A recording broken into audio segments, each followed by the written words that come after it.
This particular encounter with the media is coming at a very critical and crucial period when the Independent National Electoral Commission is in the middle of activities aimed at delivering credible elections in Nigeria.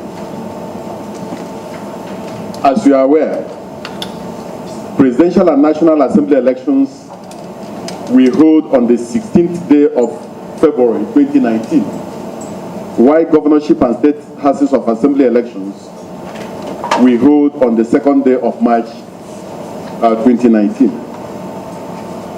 This is in accordance with Section 25 of the Electoral Act 2010 as amended, which empowers the Independent National Electoral Commission to appoint a date not earlier than 150 days, but not later than 30 days before the expiration of the term of office of the last holder of the office for the conduct of these elections.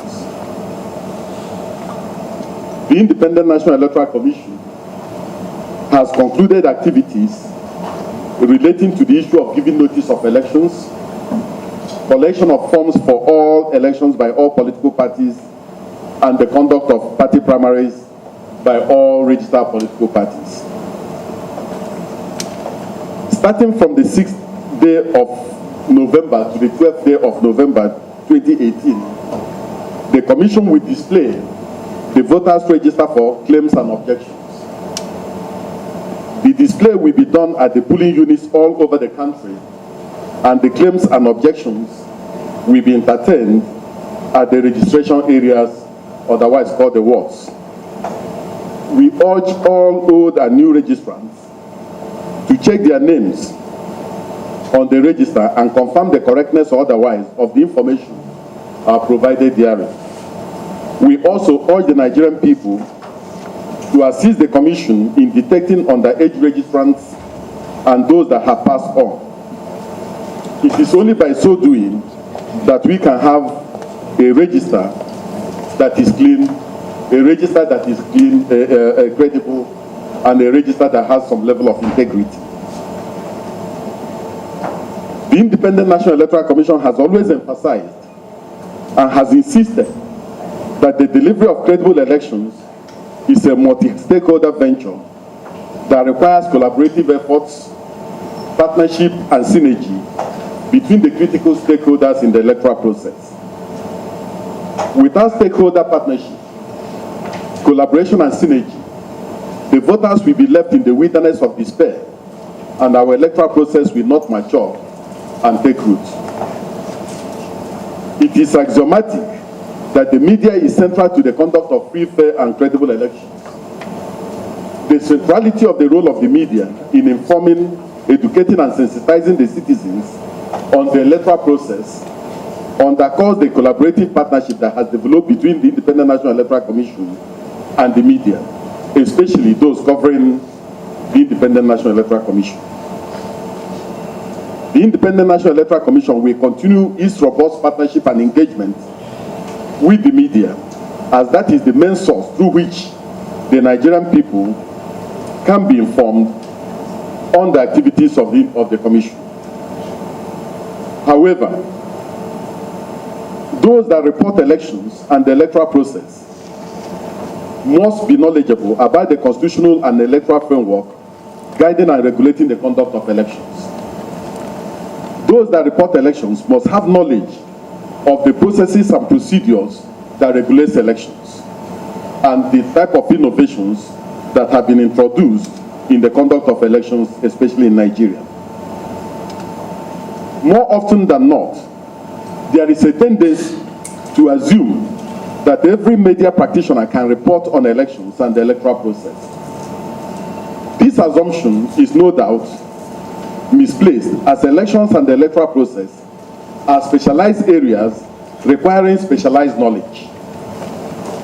Media practitioners reporting elections must know the functions of the different categories of electoral officers and electoral officials, the dynamics of collation of results, the whole issue about the declaration of results, when the margin of lead in an election affects the declaration of results and the making of return by the returning officer, conditions that can lead to inconclusive elections conditions that guides the issue of overvoting and when an election can be voided, the e-place of the smart card reader in the electoral process, and the timelines guiding the elections and the electoral process.